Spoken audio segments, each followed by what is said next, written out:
మరికొద్ది రోజుల్లో మెదక్ ఎలక్షన్స్‌కి మీరు వెళ్ళబోతున్నారు.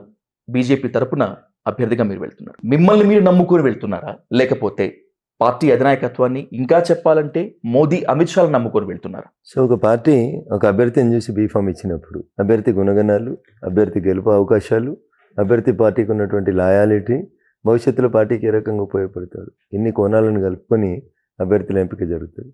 వీటితో పాటు మీరు అన్నట్టు నరేంద్ర మోడీ గారు అనేటువంటి ఒక బ్రాండ్, నరేంద్ర మోడీ గారు అనేటువంటి ఒక ఇమేజ్ మా అందరికి కూడా కలిసి వస్తున్నటువంటి అంశం, ప్రజలందరికీ ఒక విశ్వాసాన్ని కల్పిస్తున్నటువంటి పేరు నరేంద్ర మోడీ గారి పేరు. అభ్యర్థి ప్లస్ మోడీ గారు రెండు కలుస్తాయి.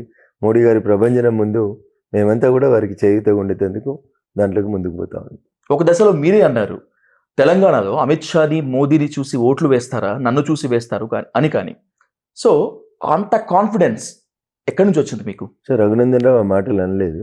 కొంతమంది తలతిక్క మంది జర్నలిస్టులు మార్ఫింగ్ చేసినటువంటి కొన్ని తప్పుడు ఆడియోలు నేను చాలా స్పష్టంగా చెప్పిన. నేను దుబాకలో గెలిచినప్పుడు కూడా మీలాంటి అనేక మంది జర్నలిస్ట్ మిత్రులు దుబాకలో గెలిచింది రఘునందన్ రావు, దుబాకలో గెలిచింది బీజేపీ కాదు అని ఇట్లాంటి తలతిక్క ప్రశ్నలు అడిగినప్పుడు ఒక 100 సార్లు చెప్తుంటాను.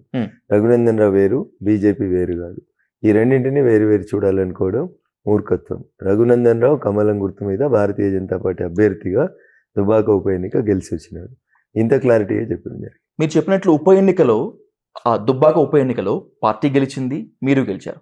అదే దుబ్బాకలో మీరు ఓడిపోయారు. మీరు ఓడిపోయినట్ల, బీజేపీ ఓడిపోయినట్ల? చంద్రశేఖరరావు గారు ఓడిపోయినారు కామారెడ్డిలో. ఎవరు ఓడిపోయినట్టు?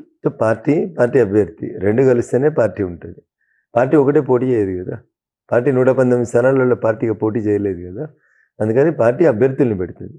పార్టీ అభ్యర్థి ఓడిపోయిందంటే పార్టీ ఓడిపోయినట్టే ఉంటుంది.